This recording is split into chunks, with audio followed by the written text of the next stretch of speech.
की टीम पहुंची वार्ड क्रमांक 43 में। कैनन के खास शो बोलता मोहल्ला में जनता से जाना वार्ड का हाल। जनता का कहना 5 साल पहले थी वार्ड में कई समस्याएं। दिलीप शर्मा के पार्षद बनने के बाद समस्याओं का हुआ निराकरण। वर्तमान में नहीं है वार्ड में कोई समस्या। वार्ड नंबर 43 में बनाई गई स्वच्छ शहर की स्वच्छ और आदर्श रोड। आदर्श रोड पर जनता ने रोड पर बैठकर खाया था खाना। आदर्श रोड पर जरूरतमंद लोगों के लिए बनाई गई नेकी और शिक्षा की दीवार। वार्ड 43 के पार्षद दिलीप शर्मा रहे सक्रिय। नमस्कार, केएनएन के खास शो बोलता मोहल्ला में आप सभी का स्वागत है। मैं हूं खुशबू यादव और आज हम मौजूद हैं वार्ड क्रमांक 43 में, जहां के पार्षद है दिलीप शर्मा जी। अब वार्ड क्रमांक 43 की बात हो रही है तो वार्ड क्रमांक 43 किसी पहचान का मोहताज नहीं है, क्योंकि इस वार्ड में एक सबसे अच्छी बात यह है कि जो ये वार्ड की जो रोड है वो आदर्श रोड के नाम से जानी जाती है। आदर्श रोड एक ऐसी रोड है पूरे इंदौर ही नहीं पूरे देश में नंबर 1 है, क्योंकि जो आदर्श रोड पे अगर बात की जाए सिर्फ बात की जाती है अगर रोडों को लेकर, तो रोडों में सिर्फ क्या कि रोडें अच्छी बनाई जाए, गाड़ियाँ अच्छे से चले, ट्रैफिक ना हो।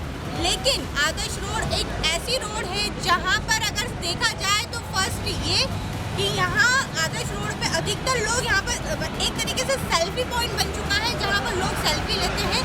साथ ही अगर दूसरी बात की जाए और क्या खूबी है इस आदर्श रोड में, आज से 1 साल पहले 25 दिसंबर 2019 में यहाँ पर कई लोगों ने रोडों पे बैठकर खाना खाया था, जिसके बाद से इस रोड की खूबी अपने आप और निखर कर आई है। साथ ही इसी रोड पर शिक्षा की दीवार और नेकी की दीवार है। नेकी की दीवार ये जहाँ पर लोग अपने कपड़े वहाँ रख कर जाते हैं, जिससे कि गरीब लोग जो उस कपड़ों को इस्तेमाल कर सके। साथ ही शिक्षा की दीवार जहाँ पर लोग अपनी किताबें रखते जा सकते हैं, जहाँ लोग अपनी ज़रूरत के अनुसार उन किताबों का इस्तेमाल कर सकते हैं। उसी के चलते आज अब इतनी खूबियाँ मैंने इस रोड की गिनाई है, इस वार्ड की गिनाई है, तो इस वार्ड की जो खूबियाँ गिनाने उसके पीछे जो व्यक्ति है वो है दिलीप शर्मा जी, जो इस वार्ड के पार्षद है। उनसे हम जानते हैं कि आखिरकार वार्ड में जो एक नया प्रारूप, देश में एक नया प्रारूप, मध्य प्रदेश के इंदौर शहर को एक नया प्रारूप देने वाले हैं दिलीप शर्मा जी। दिलीप जी, कई पार्षद होते हैं, कई कार्य करते हैं अपने अपने क्षेत्र में, सड़क का, ड्रेनेज का, पानी का, लेकिन अभी तक ऐसा विचार कि एक सड़क को आदर्श रोड बनाया जाए, यह विचार अभी तक कहीं पर भी देखने के लिए नहीं मिला। एक पहला वार्ड और एक पहले पार्षद आप ऐसे हैं जिसके द्वारा इस तरीके की रोड बनाई गई, तो कैसे इस तरीके की सोच आई और कैसे आपने अपने वार्ड को इस तरीके का सुंदर वार्ड बनाया? नमस्कार मैडम, देखिए ये मेरे सपनों की रोड है। इस रोड से मैं जिस तरीके से अपने बच्चों से प्यार करता हूँ उसी तरीके से इस रोड से प्यार करता हूँ, मेरा अटैचमेंट है।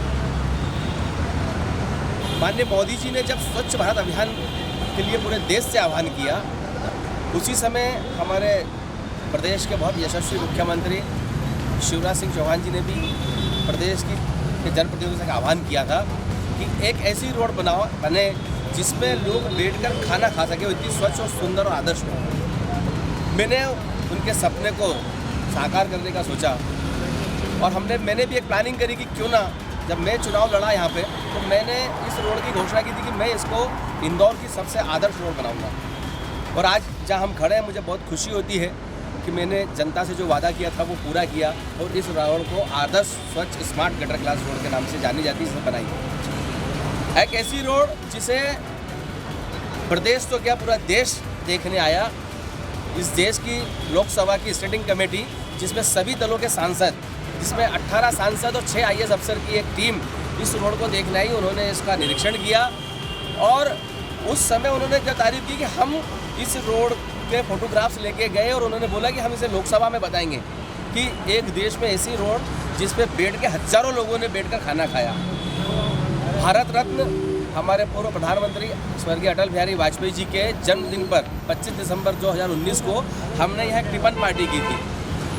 देखिए, सोशल मीडिया पे मैंने आह्वान किया था कि हम सब एक ऐसी रोड हमारे इंदौर की जो इतनी स्वच्छ है जिसमें बैठ के खाना खाएंगे, ना हमने यहाँ दरी बिछाई ना चेयर लगाई। आप सब उस समय भी पूरे मीडियाकर्मी यहाँ थे और हमने सब लोगों ने ज़मीनों पे, लोग कारों से आ रहे थे अपनी फैमिली के साथ, बच्चों के साथ, और नीचे ज़मीन पे बैठ के सब लोग अपना घर से टिफिन लाए और खाना खा रहे थे। और उसके बाद भी कहीं आपको गंदगी नज़र नहीं आई, सब लोग अपना टिफिन लेके वापस घर चले गए।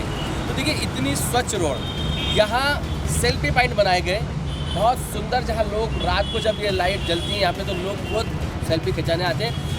आज इंदौर में अगर किसी के घर पे कोई गेस्ट आता है तो वो इस रोड को दिखाने जरूर लाता है कि हमारे इंदौर में एक रोड है। मतलब मुझे तो यूएसए से फोन आए, भैया ये इंदौर में आप ही ने बनाई वही रोड है ये? मैंने कहा हाँ, ये आदर्श गटर क्लास रोड है हमारी। ऐसी रोड जिस पे हमने आर्थिक रूप से जो कमज़ोर लोग हैं उनका भी ध्यान रखा गया। सामने आप देख रहे हैं नेकी की दीवार है। आपके घर में जो कुछ कपड़े हैं, पुराना सामान है, आप यहाँ रख दें। एक कोई गरीब आदमी आएगा, उसकी आवश्यकता अनुसार यहाँ से वो लेके चला जाएगा, वो निःशुल्क है सब कुछ। उसी तरीके से शिक्षा की दीवार, ये मेरा एक, आप समझ लें कि ड्रीम प्रोजेक्ट है जीवन का। मुझे शिक्षा से अटैचमेंट था क्योंकि ये भी हमने अभी 25 दिसंबर 2020 को जब अटल जी का जन्मदिन था इस साल, तो अटल जी चूँकि एक शिक्षक थे और वो बच्चों से खूब प्यार करते थे हमेशा। तो शिक्षा की दीवार मैंने सोचा कि क्यों ना अटल जी के जन्मदिन से शुरू की जाए। मैं जब बस्ती क्षेत्र से पार्षद था पिछली बार, वहाँ के बच्चे मेरे पास आते थे, भैया हमें बुक चाहिए, भैया हमें इसकी किताब दिला दो, वो वाली इस क्लास की दिला दो। मैं दिलाता था उस समय, पर मेरे मन में एक चीज़ आई कि ऐसे कितने बच्चे होंगे जो मेरे तक आ सकते हैं। इतना बड़ा इंदौर है, कई लोग मेरे तक नहीं आ सकते, उन्होंने नहीं मालूम दिल्ली भैया देंगे। फिर मैंने सोचा कि शिक्षा की दीवार, इसलिए हमने चालू की। और इस शिक्षा की दीवार में हमने पूरे शहर से आह्वान किया। मैं इंदौर की जनता को प्रणाम करता हूँ, उसको धन्यवाद देता हूँ कि एक छोटे से आह्वान पे हमारे इंदौर की जनता कितनी एक्टिव है। आप देखिए कि अभी हमारे पास जगह नहीं है वहाँ बुक रखी, इतनी सारी बुकें शहर की जनता ने ला के खुद रख दी। यहाँ मैंने लोगों से आह्वान किया था कि भाई आपका बच्चा 10th 11th 5th 6th जो भी क्लास में पढ़ रहा है, हम जब बच्चा पढ़ लेता लिख लेता है उसके बाद उन बुकों को हम रद्दी में बेचते हैं 10-25 रुपये में। मैंने जनता से किया कि आप 20 रुपये 25 रुपये ना बेचते हुए उस बुक को आप यहाँ रख दें, जिससे कोई भी आर्थिक रूप से कमज़ोर बच्चा वो बुक यहाँ से निःशुल्क ले जाएगा और पढ़ने के बाद वो भी यहाँ रखेगा, फिर कोई बच्चा पढ़ेगा। देखिए, उससे पर्यावरण की भी एक रक्षा होगी, क्योंकि पेपर जो बनता है वो पेड़ों की छाल से बनता है, पेड़ों की कटिंग उससे कम होगी। एक बुक से अभी एक बच्चा पढ़ा था और रद्दी में बिक जाती है, जब 10-20 बच्चे पढ़ लेंगे एक क्लास से। इस तरीके से हमने ये कंसेप्ट लाया और आज मैं समझता हूँ कि कई बच्चे यहाँ से कम अभी तक 3 से 4 हज़ार बच्चे बुक ले जा चुके हैं। इसके बाद भी हमने सोचा कि भाई अब कुछ बच्चों को यहाँ वो बुक नहीं मिलेगी जो उनकी आवश्यकता है, तो हमने एक छोटा सा बॉक्स लगाया यहाँ पे। उस बॉक्स में वो बच्चा अपना नाम, अपना पता, अपना मोबाइल नंबर, वो जिस राइटर की उसको बुक चाहिए, जिस क्लास की चाहिए, चाहे वो MBBS कर रहा हो, इंजीनियरिंग कर रहा हो, कुछ भी कर रहा हो, वो उसमें स्लिप डाल देगा। हम हर 15 रोज में इस डिब्बे को हम खोलते हैं और जितनी स्लिपें आती हैं उसमें हम संस्था संस्कृति के माध्यम से, मेरी एक संस्था है संस्था संस्कृति, उसके माध्यम से हम वेरिफिकेशन कराते हैं। जो बच्चा वाकई आर्थिक रूप से कमज़ोर होता है उसे मैं परचेस करके देता हूँ बुकें। जैसे अभी हमारे पास 28 पर्ची आई थी अभी पिछले हफ्ते, 28 में से 23 बच्चे हमने पात्र पाए, बाकी वो आर्थिक रूप से कमज़ोर थे, हमने उन बच्चों को बुक खरीद के दी। इसी तरीके से देखिए, मैं लोगों से यही आग्रह करूँगा, शहर की जनता से, कि बुक को ठेले पे नहीं बेचें, यहाँ रखें। आपके दिए हुई बुक से किसी बच्चे का भविष्य बनेगा, वो बच्चा किसी और का भविष्य बनाएगा, आपकी एक बुक से करीब 10 से 20 बच्चों का भविष्य बनेगा। मैं समझता हूँ शिक्षा से बड़ा कोई दान नहीं होता है, शिक्षा सबसे बड़ा महादान है। आए और सब इसमें सहयोग करें, बच्चों की चिंता करें ताकि उनकी शिक्षा पूरी हो सके। इसी तरीके से देखिए, रोड पे हमने बड़ी चिंता की कि पार्किंग, लोग फुटपाथों का जो उपयोग है वो कारें खड़ी करेंगे, टू व्हीलर। आप देखिए, फुटपाथ पे हमने SS के पोल लगा के फुटपाथ पे कोई ना आए, यहाँ लोग पैदल चलने वालों के लिए है, बच्चों के लिए है, ताकि एक्सीडेंट जोन ना बने। सामने हमने एक पार्किंग बना दी जिसमें लोग अपनी कारें खड़ी करें। नगर निगम का हमारा प्लाट है, कॉर्पोरेशन का, 10,000 फुट का हमने निःशुल्क पार्किंग की है यहाँ। आने वाले समय में हमने 14 करोड़ रुपए की यहाँ पे मल्टी लेवल पार्किंग लेके आ रहे हैं, लेके लगाई, जो करीब 14 करोड़ की बनेगी। वो भी उसका कुछ चार्ज रहेगा। उससे मैं समझता हूँ कि इस रोड पे कोई गाड़ी रोड पे नहीं रहेगी। इसी तरीके से फाउंटेन लगाए, छोटे छोटे गार्डन इस रोड पे बनाए गए, लोगों के बैठने के लिए चेयर लगाई है। मैं कई बार यहाँ से निकलता हूँ, मुझे बहुत अच्छा लगता है कि जब बच्चे मुझे यहाँ स्टडी करते हुए मिलते हैं, कई बार सुबह मॉर्निंग में, कई बार रात को, बड़ा शांत हो जाता है 10 बजे बाद रोड, तो लोग यहाँ पढ़ने बैठ जाते हैं। तो देखिए, मन को बड़ा अच्छा लगता है। हम जीवन में राजनीतिक क्षेत्र में काम करते हैं, जनता हमसे जो अपेक्षा करती है वो यही करती है कि मूलभूत सुविधाएं। आज मुझे खुशी इस बात की होती है कि इंदौर की एक ऐसी रोड जिसे पूरा देश देखने आ रहा है, सोशल मीडिया हो चाहे गूगल हो, पूरा भरा पड़ा है कि भैया आदर्श रोड इंदौर में है। तो मैं इंदौर की जनता को प्रणाम करता हूँ, इंदौर की जनता को इस बात के लिए धन्यवाद देता हूँ, साधुवाद देता हूँ कि उन्हीं की प्रेरणा से हम सब ये कर पाए। और सबसे ज़्यादा मैं माननीय मोदी जी को धन्यवाद देता हूँ कि स्वच्छ भारत अभियान जो लेकर आए, वाकई आज पूरा देश धीरे धीरे स्वच्छ होता रह रहा है। हम इंदौर वाले 4 बार चौका लगा चुके हैं और इस बार लगाएंगे पंच। तो देखिए, इंदौर की जनता कितनी एक्टिव है कि हम 4 बार नंबर 1 आए, 5वीं की तैयारी। जनता सहयोग करती है। इंदौर की जनता को मैं बार बार प्रणाम करता हूँ, इस माँ अहिल्या की नगरी को प्रणाम करता हूँ। यहाँ लोग बहुत दयालु हैं। आगे आप एक बार आह्वान करो, लोग मदद के लिए उतर जाते हैं। इसी तरीके से हमने आगे फूड ATM लगा रखे हैं, वहाँ आसपास के होटल वाले सब खाना रख देते हैं, कुछ रहवासी रख देते हैं। जो कोई गरीब यहाँ से निकलता होता है वो भी वहाँ से खाना निकाल के और खा लेता है। तो देखिए, यहाँ सब कुछ है, रोटी कपड़ा मकान सब कुछ है। आप एक गरीब आदमी के लिए भी है और एक आर्थिक रूप से कमज़ोर जो बच्चे हैं उनके लिए बुक है, जिनको सेल्फी खिंचाना है वो लोग भी आए। इस तरीके से इस रोड की हमने कल्पना की और आज वो सपना मेरा साकार हुआ। हाँ, बात मैंने रोड के बारे में बताया, वॉर्ड के जो पार्षद जी हैं उनके बारे में परिचय दिया। आदर्श रोड के बारे में थोड़ी बहुत जानकारी मुझसे प्राप्त हुई, लेकिन पार्षद जी ने सारी चीज़ें बताई हमें कि कैसे उन्होंने शुरुआत करी, कैसे उनके सपनों की रोड थी और कैसे एक ही रोड पे सारी सुविधा उन्होंने उपलब्ध कराई। अब पार्षद जी से तो हमने बात कर ली, अब उनके जो साथीगण हैं कुछ वो इसी वार्ड के हैं, तो उनसे भी बात करते हैं कि आखिरकार उनके जो पार्षद हैं, उनके पार्षद द्वारा जो कार्य किए गए हैं, क्या वो उससे संतुष्ट है? सर, आपके पार्षद जी हैं और दोनों पार्षद हो गए हैं, लेकिन इस तरीके के जो माहौल एक आदर्श रोड के रूप में सामने आया है, इसको किस तरीके से देखते हैं? साथ ही अगर वार्ड की भी बात की जाए तो वार्ड में भी इसी प्रकार की कोई समस्या देखने के लिए मिली है आपको? वार्ड में क्या समस्या हो सकती है? मैं बहुत कम शब्दों में, मैं वार्ड 43 का निवासी हूँ, न्यू कल्याण से मैं निवास करता हूँ। मैं बहुत कम शब्दों में बहुत सटीक जवाब देना चाहता हूँ। अतिशयोक्ति भी नहीं होगी कि जहाँ भी नज़र घुमाता हूँ विकास ही विकास नज़र आता है, जहाँ भी नज़र घुमाता हूँ विकास ही विकास नज़र आता है। जहाँ ढूंढना चाहूँ कमी, कहीं नज़र ही नहीं आती। ये दिलीप शर्मा जी और इस पार्षद को ऊपर पद दिया जाए, हार्दिक इच्छा। जय हिंद, जय भारत। और भी लोगों से बात करते हैं। सर, किस तरीके के वार्ड को आप देखते हैं, कैसे देखते हैं इस वार्ड को? क्योंकि वार्ड में जैसे कि सर ने बताया कि कोई कमी नहीं है। अब आने वाले समय में, क्योंकि ऑलमोस्ट बहुत विकास हो चुका है, अब आने वाले समय में किस तरीके का विकास देखते हैं और आज से 5 साल पहले किस तरीके का वार्ड था, कैसे देखते हैं? आज से 5 साल पहले इस रोड पे अगर आप देखते हैं तो ये पूरी मतलब अतिक्रमण थे और मैं शर्मा जी का धन्यवाद करता हूँ कि इस रोड को तो सबसे पहले अतिक्रमण मुक्त कराया और उसके बाद इसको आदर्श रोड बताया। मतलब ये सोच भी नहीं थी इस वार्ड के लोगों की। मैं इसी वार्ड का निवासी हूँ और काम के लिए तो दिलीप शर्मा जी से कुछ बोला नहीं जा सकता, बोलने की ज़रूरत नहीं, कोई समस्या है भी नहीं ऐसी। तो बताइए कैसा व्यवहार है दिलीप शर्मा जी का? कि जब मतलब किस तरीके की समस्याएं, जब शुरुआत में बहुत सारी समस्याएं हुई, आप लोग उनके पास में भी लेके जाते होंगे, तो किस तरीके का व्यवहार रहता है दिलीप शर्मा जी का और किस तरीके से उन समस्याओं को वो हल करते हैं? उनका व्यवहार एकदम बड़े भाई जैसा रहता है हमारे लिए और बस हमें सिर्फ समस्या बतानी है, बाकी रास्ता तो वो खोज ही लेते हैं जैसे करते। कुछ और लोग भी हैं। सर, किस तरीके की वार्ड है आपका? वार्ड में पानी की समस्या, टैलेंट की समस्या या फिर कोई अन्य समस्या हो जो आपके वार्ड में किसी तरीके की कमी रह गई है?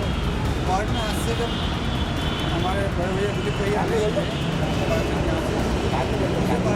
बहुत समस्या थी, ना रोड था, ना पानी था, ना लाइट था, कुछ भी नहीं था। इनके आने से 5 साल में इस वार्ड में क्या नहीं हुआ, एक विकास ही विकास, सब विकास। मैं श्रीनगर काकड़ में निवास करता हूँ। मेरे घर के सामने गंदी नाली गटर बहती थी। भैया ने आज ऐसा कर दिया, वहाँ बैठ के मैं भोजन कर लूँगा। और आने वाली मतलब दिनों में जैसे कि अब चुनाव भी होने वाले हैं, अब और भी दावेदार पेश होंगे, तो आप किस रूप में किन लोगों को अपना आने वाला पार्षद देखते हैं? मैं अपना बीजेपी का पार्षद बनाना चाहूँगा। और भी लोग हैं हमारे साथ में, किस तरीके की समस्या कोई वार्ड में? नहीं, मैं इधर किसी भी प्रकार की कोई समस्या तो नहीं देखता हूँ। मैं इस क्षेत्र में पिछले 5 साल से मैं यहाँ पे रह रहा हूँ। हमारे घर के पास में अभी तो उद्यान बन गया है, वहाँ पे बहुत अच्छा गार्डन बन गया है, पर पहले वहाँ पे कुछ असामाजिक तत्व बैठे रहते थे। वो लोग वहाँ पे दिन भर शोर शराबा वगैरह चलते रहता था। हम सब रहवासी ने मिलकर के केवल एक बार हमने भैया से शिकायत करी कि भैया यहाँ से हमें इन असामाजिक तत्वों को हटाना है। भैया ने बड़े मुस्कुरा करके जवाब दिया कि ये मेरी समस्या है, आपकी नहीं है, मैं इसका समाधान करूँगा।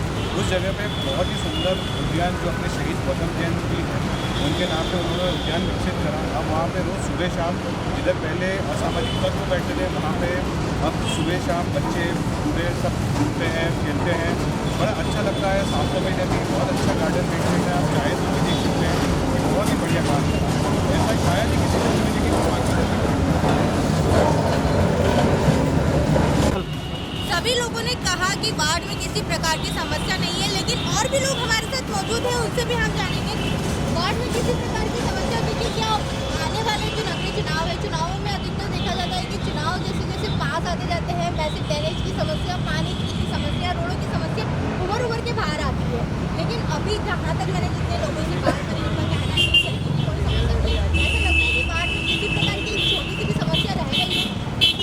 वार्ड में समस्याओं का विचार पर पिछले 5 साल का जो कार्यकाल इस वार्ड का रहा है, माननीय चुने हुए जनप्रतिनिधि जो शर्मा जी, उनने जो अद्भुत विकास की लहर हर गली हर मोहल्ले, चाहे वो मुसलमान बस्ती हो, चाहे वो बस्ती हो, चाहे वो पानी की समस्या हो, ड्रेनेज की समस्या हो, नर्मदा लाइन की समस्या और खासकर गार्डन और ये आदर्श, ये सारी समस्याएं जो एक पार्षद में पूर्णतः जनता अपेक्षा करती है, अपेक्षाओं पे पूरी तरीके से खरा उतरने का, पूरी तरीके से हर चीज़ को अपने घर का समस्या मानकर उस समस्याओं का समाधान करने का काम। सभी समस्याओं के बारे में जैसे कि मैंने जानने की कोशिश करी है कि किसी भी प्रकार की कोई समस्या है, लेकिन सबने ही कहा है कि कोई समस्या नहीं है। दिलीप शर्मा जी के पास में वापस चलते हैं। दिलीप भैया, लोगों से बात करें, किसी प्रकार की कोई समस्या नहीं है। आज से 5 साल पहले देखा जाता था क्योंकि मध्यम वर्गीय क्षेत्र है, कई पानी की समस्या थी, पानी बारिश में काफ़ी भर जाता था, कमर तक पानी भरा रहता था, कीचड़ थी, रोडों का विकास नहीं था। तो जब आप यहाँ पर पार्षद चुनकर आए तो किस प्रकार की समस्या आपने देखी है? देखिए मैडम, सबसे ज़्यादा हमारे समस्या से श्रीनगर एक्सटेंशन वगैरह में, जहाँ कमर पानी में जब गया पहली बारिश में वहाँ भर गया। मैं रात को 2 बजे कमर पानी में घूमा, जनता ने मुझे बोला कि भैया देखो कैसे नर्क में हम रहते हैं। मैंने उनसे बोला कि चूँकि मुझे अभी चुने हुए मात्र 2 महीने हुए हैं, पर अगली बारिश में मेरा आपसे वादा है कि अब आपके यहाँ पानी नहीं भरेगा। और हमने उसके बाद वहाँ काम किया, वहाँ से एक रास्ता खोलना था चंद्रलोक चौराहे से श्रीनगर एक्सटेंशन का, जहाँ लोगों ने इंक्रोचमेंट कर रखे थे। मैंने वो सारे इंक्रोचमेंट हटाए और वहाँ रोड बना दी, पूरे क्षेत्र में स्टॉर्म वाटर लाइन डाल दी, नालों की सफाई करा दी। और आज देखिए कि वहाँ जब इतनी बारिश हुई, लोग मुझे फ़ोन करके बोलते थे भैया आज तो बिल्कुल पानी नहीं भराया। तो देखिए ये जनता आपसे यही चाहती है, वहाँ पानी अब नहीं भर रहा है। मैं आज भी बोलता हूँ कि मेरे वार्ड में 24 गार्डन है, 24 के 24 उद्यान वेल डेवलप। आप जाओगे तो आपको लगेगा कि हम किसी टाउनशिप के किसी गार्डन में आए हैं, जो टाउनशिप वाले बहुत अच्छा दिखाने के लिए करते हैं। मैंने उस लेवल से भी ऊपर जाके उनको डेवलप किया नगर निगम के माध्यम से। ओपन जिम, योगा सेट, बुज़ुर्गों के लिए, सीनियर सिटीजनों के लिए झूले, बच्चों के लिए प्ले जोन, बहुत अच्छा वॉकिंग ट्रैक, फूलों का पौधों का कॉम्बिनेशन, सुलभ गार्डन में वो सब सुविधाएं जो एक बच्चे से लेके बड़े तक को आवश्यकता होती सीनियर सिटीजन में, वो हमने कोशिश की। मेरे वार्ड में गंदा पानी बहुत चलता था, पूरे वार्ड में आज गंदा पानी कहीं नहीं चलता है। पानी की कुछ समस्या थी वो हमने वहाँ समाधान किया, मैंने लाइनें जोड़ के। और एक सबसे बड़ा काम किया जो 4-5 दिन में हमारी पानी की टंकी श्रीनगर एक्सटेंशन में बना दी गई, सुनिगत बिल्डिंग के सामने, जो 4-5 दिन में चालू होने वाली है, जिससे पूरे वार्ड में कभी भी जीवन में पानी की समस्या नहीं आएगी। इसी तरीके से एक हमने बड़ा काम किया, इंक्रोचमेंट हटाना। देखिए लोग क्या करते हैं कि अपना जब घर बनाते हैं तो वो हमेशा 4 फीट 5 फीट नज़र रखते हैं कि मेरी ज़मीन है, और वो आके उसमें इंक्रोचमेंट कर लेते हैं। इधर वाले ने 4 फीट कर लिया, उधर वाले ने 4 फीट कर लिया। 20 फीट की रोड थी, 10 फीट की रोड भी नहीं बचती है, और रात में एम्बुलेंस भी नहीं निकल पाती है। मैंने लोगों से हाथ जोड़ा, निवेदन किया और उनका इंक्रोचमेंट हटाया और पेवर्स ब्लॉक लगा दिए। आज पूरी रोड सुंदर दिखती है, लोग वहाँ से निकलते बोले यार ज़्यादा प्रभावित नहीं होता, सबसे अच्छा रोड है। कई बार हमारे निगम कमिश्नर कई लोग घूमने आए, यार दिलीप भाई ये काम पूरी इंदौर में होना चाहिए। मैंने कहा हमने तो कर लिया, अब आप करिए पूरी इंदौर में। तो देखिए इच्छा शक्ति के बगैर कुछ नहीं होता। मेरे यहाँ सीवरेज लाइन, चूँकि ये कॉलोनियाँ 40-40, 50-50 साल पुरानी यहाँ कॉलोनियाँ थी। बैकुंठ धाम, अपना श्रीनगर एक्सटेंशन मेन तो बहुत पुराने बसे हुए हैं। तो इनमें उस समय की सीवरेज लाइन डली हुई थी, लाइनें नहीं थी, छोटी छोटी लाइनें डली थी। हमने सारी बड़ी लाइन डाली, अनूपनगर और चाहे न्यू प्लाजा। आज पूरा क्षेत्र जो है वो डेवलप किया गया। जो रोडें ख़राब थी वो सारी रोडें नहीं बनाई गई। हमने एक जगह इंक्रोचमेंट था, हमने उस गार्डन को शहीद गौतम जैन के नाम से बनाया, जो हमारे इस देश के लिए 23 वर्ष का नौजवान शहीद हुआ।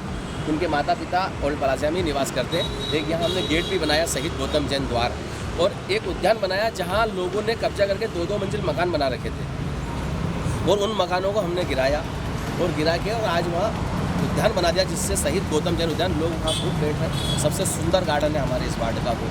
तो देखिए अगर आप अच्छा काम करेंगे, इस रोड पे बहुत इंक्रोचमेंट था, राजनीतिक प्रेशर बहुत था। मैंने सब लोगों से निवेदन किया। मैं आज उन सबसे ज़्यादा धन्यवाद देता हूँ हमारे क्षेत्र के विधायक महेंद्र हटिया जी को। मैंने जब मुझे बोला कि हटाना है तो वो थोड़ा सा मुझे बोला कि दिल्ली पे इंक्रोचमेंट इतना हटाओगे लोग घर आ जाएंगे अपने।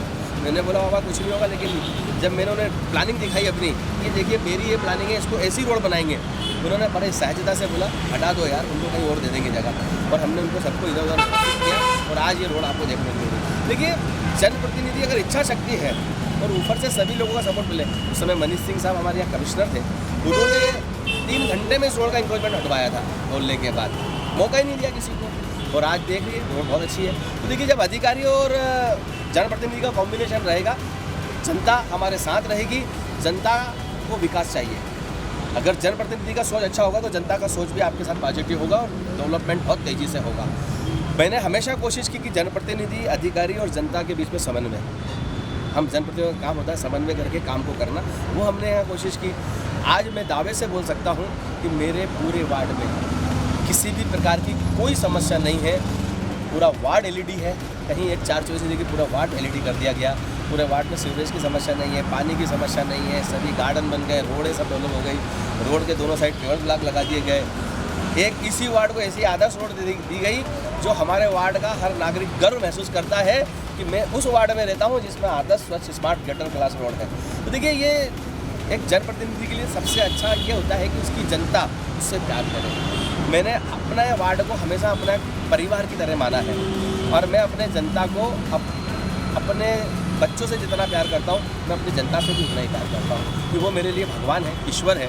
क्योंकि अगर ईश्वर को कहीं देखना है तो जनप्रतिनिधि को जनता में देखना चाहिए, क्योंकि वो जनता हमें एक वोट टुक में दब के और वोट डालने जाती है। वो सिर्फ इसलिए कि हम उनकी उम्मीदों पर खरे उतरेंगे, जो वादे हमने चुनाव में किए हम पूरे करेंगे। मैंने जितने जनता से वादे किए थे उससे 10 गुना ज़्यादा पूरे किए, तो उनकी अपेक्षाओं से खरा उतरने की कोशिश की। आज मुझे लगता है कि पूरी इंदौर में हमारा जो वार्ड 43 है, आप कंपटीशन करा लो पूरे इंदौर में 85 वार्डों में, इतने सुंदर, इतना स्वच्छ, स्मार्ट वार्ड कहीं आपको नहीं नजर आएगा। बात अगर की जाए, जैसे कि आपने कहा कि अतिक्रमण काफ़ी था और देखा भी गया कि 5 साल पहले काफ़ी दुकानें आपने ही बताया भी कि मकान भी जो अतिक्रमण द्वारा कब्जा किए गए थे उन्हें भी तोड़वाया गया। सर ऐसी स्थिति में जब अतिक्रमण लगाने की बात आती है तो लोग कब्जा कर लेते हैं, लेकिन जब अतिक्रमण हटाने की बात आती है तो एक तरफा विरोध हो जाता है। तो इस तरीके का विरोध भी आपको देखने के लिए मिला होगा उस समय। देखिए जब जीवन में आप अच्छा काम करने निकलेंगे तो कुछ विरोध तो होगा, और उस समय भी हुआ, पर हमने उसे फेस किया। और देखिए कुछ 25 लोग या 50 लोगों की वजह से हम इंदौर की 40 लाख जनता का क्या करेंगे, 20 लाख जनता का। आज 30 से 40 लाख की पॉपुलेशन है शहर की। आज इस रोड से करीब मैं मानता हूँ कि रोज़ 50,000 लोग निकलते हैं। तो क्या 50,000 लोगों के लिए 40 लोगों को थोड़ी सी तकलीफ हुई है, लेकिन उन 40-50 लोगों की वजह से आज 40-50 हज़ार जनता रोज़ यहाँ से निकल रही है, वो सुखी है। तो मैं मानता हूँ कुछ तकलीफ़ें होती हैं, बहुत प्रेशर भी आता है, बहुत दबाव भी आता है, लेकिन मेरी सहन शक्ति बहुत है। मैं उन सबको सहन करते हुए उस दबाव को, और हमने ये सारा विकास किया। और मैं हमेशा एक बात बोलता हूँ कि अगर आप अच्छा काम कर रहे हैं तो कितना भी दबाव आए, जब आपका काम दिखेगा तो जनता एप्रिशिएट करेगी। आज पूरा शहर इस रोड को एप्रिशिएट करता है। मेरे वार्ड की जनता मेरे वार्ड के बारे में बोलती है कि आप हमारा वार्ड आके देखो। अगर जनता आपकी ये बोल दे कि आप हमारे वार्ड में आके गार्डन देखो, हमारे गार्ड के रोडें देखो, तो जब ये सब बोल दे अपने वार्ड के बारे में, तो एक जनप्रतिनिधि को उससे अच्छा दिन उसके लिए कुछ नहीं हो सकता कि उसकी जनता दूसरी जनता से ये बोलती है कि हमारे वार्ड में आओ। तो मैं मानता हूँ मैं 100% संतुष्ट हूँ। मैंने कोशिश की, फिर भी देखिए विकास सतत चलने वाली प्रक्रिया है, ये कभी बंद नहीं होगा। छोटी मोटी समस्या अगर कुछ है, हमारे फिर जनप्रतिनिधि आएगा और फिर यहाँ भारतीय जनता पार्टी का पार्षद बनेगा, ये भी मेरा दावा है। और वो फिर काम करेगा, मैं कोशिश करूँगा कि वो मुझसे और अच्छा काम करे। अब अगर बात की जाए कि सभी जितना अतिक्रमण था, दिलीप जी ने बताया हमें कि अतिक्रमण भी था, उसको भी फेस करा। जब लोगों को हटाया गया तो विरोध भी हुआ, लेकिन उसको भी फेस करा। क्यों? क्योंकि कुछ लोगों के कारण जो रोज की आवाजाही है उसमें कोई परेशानी ना हो, इसी को लेकर और लोग हमारे साथ में बात करते हैं। सर, अगर पिछले कुछ 5 सालों की बात किस तरह का वार्ड था, और अब की बात की जाए और आने वाले समय की बात की जाए, तो कैसे इस वार्ड को देखते हैं? मैडम, इसके पहले 5 साल पहले तो बहुत मतलब हर जगह कोई कहीं भी कचरा फेंक देता था, हर जगह अलग अलग डस्टबिन हैं। और आने वाले समय में हमारा ये मानना है कि बहुत और ज़्यादा प्रोग्रेस होगा। जहाँ तक दिलीप भैया के सवाल दिलीप भैया तो हर आदमी गरीबों की यानी तहे दिल से मतलब स्वागत करते, कोई भी उनके यहाँ पहुँच जाए, कोई छोटी मोटी प्रॉब्लम लेके तो भैया सॉल्व करने की कोशिश करते हैं। तो भैया का ही आभार चाहूँगा, भैया ने हर गरीबों की मतलब मसीहा बन के इस वार्ड के मतलब बहुत अच्छा काम करने में उनके बहुत अच्छा है। आने वाले समय में और अच्छा ही मतलब प्रोग्रेस करेंगे, हमारा यही हमारी उम्मीद है। कुछ और लोग हमारे साथ वार्ड में अगर देखा जाए तो ये मध्यम वर्गीय वार्ड भी है, कुछ निचली बस्ती भी है यहाँ पर, तो आदर्श नगर बन चुका है। लेकिन अगर वार्ड की अगर बात की जाए, बस्तियों की बात की जाए, तो किस तरीके का माहौल है, किस तरीके की सुविधा है, कुछ ऐसी चीज़ें जिनमें कमी हो या फिर कोई चीज़ ही रह गई है? फिलहाल तो इस टाइप की कोई कमी निम्न स्तर के वार्डों में, निम्न स्तर की जगह पर देखी नहीं है वार्ड 43 के। और जो निम्न स्तर की जगह थी, जैसे श्रीनगर काकड़ है, आपके LIG से लिंक रोड से लगी जो बस्तियां हैं, अगर वहां पर आज देखें और अगर अपन पिछले समीकरण को लेकर के आज को अगर अपन जोड़ घटाव लगाते हैं, तो उसके अंदर और पिछले 5 साल के पहले के जो गतिविधियाँ और जो हालात थे, आज तारीख के अंदर मैं ये कहना चाहूँगा कि वो जो निम्न स्तर की जो बस्तियाँ थी वो आज मेन रोड पर आ चुकी हैं, और आज वो पॉश एरिया के टाइप में जो है उसको हम देखते हैं। और उन लोगों के लिए जिस प्रकार की सुविधाएं हमारे भाई साहब ने प्रोवाइड करी हुई है, वो शायद 85 वार्ड के अंदर शायद ही किसी पार्षद ने ऐसे निम्न स्तर के लोगों के लिए करी हो। जिस तरीके से सभी ने कहा कि वार्ड में समस्या बहुत ज़्यादा थी, अगर पिछले 5 सालों की बात की जाए तो पिछले 5 सालों में काफ़ी समस्याएं थी, लेकिन दिलीप शर्मा जी के पार्षद बनने के बाद अभी समस्याएं दूर हो गई है। और वर्तमान में अगर आज की बात की जाए तो आज की तारीख में कोई समस्या नहीं है। दिलीप शर्मा जी के पास ऑफिस चलते हैं। दिलीप शर्मा जी, वार्ड में जैसे कि लोगों से मैंने बात करी, किसी प्रकार की समस्या नहीं, आगामी नगरीय चुनाव है, अगर कोई समस्या नहीं होगी तो, या फिर अगर कहा जा सके कि किन मुद्दों पर आने वाला जो प्रतिनिधि है वो चुनाव लड़ेगा? देखिए, आने वाला जो हमारा जनप्रतिनिधि होगा, पहली बात वो भारतीय जनता पार्टी का, आज ही से मैं उसको घोषित विजय प्रत्याशी करता हूँ। क्योंकि भारतीय जनता पार्टी का पार्षद जो भी कोई लड़ेगा, भारतीय जनता पार्टी का संगठन जिसे भी यहाँ लड़ने भेजेगा वो विजयी होगा। और वो इसी मुद्दे पे चुनाव लड़ेगा कि भारतीय जनता पार्टी के हमारे पार्षद ने, भारतीय जनता पार्टी की परिषद ने जो काम इस वार्ड में किया है, इसी के नाम से वो वोट मांगेगा और जनता उसकी झोली भर देगी वोटों से, और वो सबसे अधिक मतों से इस वार्ड से विजयी होगा। देखिए हमने काम किया है, हम काम कर। भारतीय जनता पार्टी अपने काम से पहचानी जाती है। हम अपने कामों के वोट मांगते हैं क्योंकि हमारा एक एक कार्यकर्ता ज़मीन से नीचे से काम करता है, और जब वो कार्यकर्ता काम करता है तो फिर भारतीय जनता पार्टी को विजयी होने से कोई नहीं रोक सकता। हम सब लोग काम करने वाले लोग हैं। हमें भारतीय जनता पार्टी के संगठन ने यही शिक्षा दी है कि काम करो, जनता के सुख दुख में खड़े रहो। और मैं हमेशा एक जनप्रतिनिधि की जो बात बोलता हूँ, हमेशा बोलता हूँ कि हर जनप्रतिनिधि को, चूँकि मैं भी उसको पालन करता हूँ, कि मुंह में शक्कर और सिर पे बर्फ़ रख के ही घर से निकलना चाहिए। क्योंकि हमारे यहाँ राजनीति में लोग आपको कई तरह के मिलेंगे। कोई गुस्सा भी होगा, कोई आक्रोशित होगा, हो सकता है हम किसी की काम नहीं कर पाए तो वो आपको गुस्सा करेगा, पर हम उसका काम भले एक दिन बात करें, लेकिन जब हम उसे प्रेम से शांति से बात करेंगे तो उसके मन में हमारे लिए और श्रद्धा होगी। जो मेरी एक आदत है, मैं जब सुबह उठता हूँ तो सबसे पहले अपने वार्ड में आता हूँ 7 बजे, और जो लोग मुझे बुलाते हैं कि भैया मेरा काम है, तो मैं उनको बोलता हूँ कि भैया सुबह चाय कोई आपके ही कर लूँगा, वो बड़े खुश हो जाते थे। मेरा भी काम हो गया, घर से नाश्ता नहीं करता था, लोगों के घर पे चाय नाश्ता करता था और उनके काम करता था। अधिकारियों को उसी समय वहीं बुलाता था और काम कराता था, क्योंकि जनता प्रेम से हमें नाश्ता भी कराती थी, चाय भी पिलाती थी और हम भी काम कर देते थे। तो एक परिवार का भाव आ जाता है। बात चाय नाश्ते की नहीं है, उस परिवार से मैं उसके परिवार की तरह जुड़ गया। वो घर में जो बहन है हमारी, वो माँ है, वो हमें हमेशा बोलेगी दिलीप भैया को फ़ोन लगाऊं क्या? वो अभी मेरे घर पे चाय पी के गए थे, वो अधिकारी को 1 मिनट पे ऐसा बोलती है। तो देखिए उसके मन में भाव आना चाहिए कि दिलीप भैया हमारे हैं, हम जब चाहेंगे फ़ोन लगा लेंगे। जब एक बच्चे के मन में भी मेरे वार्ड में भाव है, वो भी अपने मोबाइल में मेरा नंबर सेव करके घूमता है, दिलीप अंकल को फ़ोन लगाऊं क्या? तो देखिए ये भाव अगर बच्चे में है तो एक अच्छे जनप्रतिनिधि की यही पहचान है। हम नगरीय निकाय चुनाव भारतीय जनता पार्टी की इंदौर में लाखों वोटों से जो है महापौर बनेगा, लाखों हज़ारों वोटों से हमारे पार्षद चुनेंगे, और कांग्रेस की कई वार्डों में मैं दावे से बोलता हूँ आपके सामने आज जमानत जब्त होगी कांग्रेस की। क्या किया उन्होंने? सिर्फ भ्रष्टाचार, लूटा खींची, जनता के ऊपर जो है प्रेशर बनाना। देखिए इन सब चीज़ों से कभी कुछ नहीं होता। आप अच्छे काम करो, आप जनता के दुख सुख में खड़े रहो, उनके काम आओ। आने वाले चुनाव में कांग्रेस को ये इंदौर शहर की जनता, मध्य प्रदेश की जनता वापस घर भेज दें नगरीय निकाय। बात महापौर की आई है, तो महापौर की दावेदारी में भी आपका नाम चल रहा है। किस तरीके से अगर देखते हैं कि अगर पार्टी आपको अगर महापौर के लिए अगर आगे बढ़ाती है तो किस तरीके से आगे विकास होगा? क्योंकि एक विकास का एक छोटा सा प्रारूप में एक बड़ा प्रारूप देखने के लिए मिला है कि एक पहल की और वो इतनी बड़ी पहल हो गई है कि सभी लोग उससे सीख ले रहे हैं। अब महापौर पद की बात आ रही है कि महापौर पद के लिए भी आपका नाम जा रहा है बीजेपी से, तो किस तरीके से देखेंगे इसको?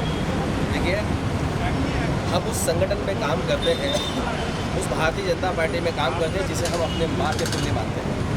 हम भारतीय जनता पार्टी का संगठन तय करता है कि इंदौर शहर का महापौर कौन होगा, पार्षद कौन होगा, ये विषय हमारे यहाँ संगठन का है। संगठन जिसका भी नाम तय करेगा हम सब उसके लिए काम करेंगे। ये मेरा विषय नहीं है, भारतीय जनता पार्टी के संगठन का विषय है। पार्टी जो तय करेगी हम सब उसके लिए काम करेंगे। देखा गया, जैसे कि अभी मैंने कुछ लोगों से भी बात करी, उन लोगों ने भी कहा कि असामाजिक तत्व भी इस क्षेत्र में काफ़ी रहते थे जिनका निराकरण हुआ है। अब जाकर असामाजिक तत्वों से छुटकारा मिला है, निजात मिला है। तो किस तरीके के असामाजिक तत्व थे, किस तरीके का माहौल था? क्योंकि उनके सामने भी मतलब उनसे भी किसी चीज़ को फेस करना एक चुनौती है कि ऐसे लोगों के सामने आपको जाना, उन लोगों को समझाना, क्योंकि कहीं ना कहीं मानसिकता इसके बीच में आ जाती है। मैंने आपको बताया ना कि कुछ जगह कब्जे जो हमने 2-2 मंजिल मकान लोगों के गिराए, गार्डन बना दिया, रोडें बना दी। तो देखिए असामाजिक तत्व वही होते हैं। असामाजिक तत्व का काम ही यही है कि लोगों के यहाँ कब्जा करना, उनको चमकाना, ज़मीनों पर कब्जा करना, दुकान लगा लेना, गुमटी लगा लेना, घर बना लेना। तो देखिए मुझे इन सबको ठीक करना आता है, इसलिए आता है कि जनता मेरे पीछे खड़ी है। मैं जो काम कर रहा हूँ वो जनता के लिए कर रहा हूँ। प्रशासन हमारे साथ रहता है, चूँकि प्रशासन ने भी हमारी खूब मदद की कब्जे हटाने में। मेरी यहाँ एक मुस्लिम बस्ती है, लोग कहते हैं मुस्लिम भाजपा को वोट नहीं देते हैं। मैं ऐसा भाग्यशाली आदमी था कि मैं मुस्लिम बेल्ट भी जीत गया। 4000 मुस्लिम रहते हैं, उन सब ने मुझे वोट दिए। पर वहाँ आप देख लेते तो नर्क का जीवन जीते थे मुस्लिम। गंदी नालियाँ, रोडें नहीं, छोटी छोटी गलियाँ, गंदगी इतनी कि आप देख नहीं सकते। लेकिन आज आप जाके देखिए कॉलोनी में तब्दील कर दिया हमने। तो देखिए आज मुस्लिम भी वहाँ आप मुस्लिम बेल्ट में जाएंगे, अभी आप जाइए वो आप भी एक मुस्लिम दो भाइयों से आपने बात की, मुस्लिम ही थे, उन्होंने बोला कि हमारे यहाँ कैसा हो गया काकड़। तो अगर आपने काम किया है तो किसी भी धर्म का हो, मैंने कभी धर्म की राजनीति नहीं की, मैंने हमेशा राजनीति विकास की है और आगे भी मेरा जो सोच है सिर्फ विकास। हम इस इंदौर को, हमारे इंदौर को, इस माँ अहिल्या की नगरी को कैसे देश के नक्शे में पहले नंबर पे लाए, इसकी चिंता दिन रात हम लोग करते हैं। और मेरे हमेशा इंदौर के लिए यही सोच है कि इंदौर भारत के नक्शे में पहला शहर रहना चाहिए। लोग इंदौर की तारीफ करना चाहिए कि अगर कोई शहर है तो वो इंदौर है।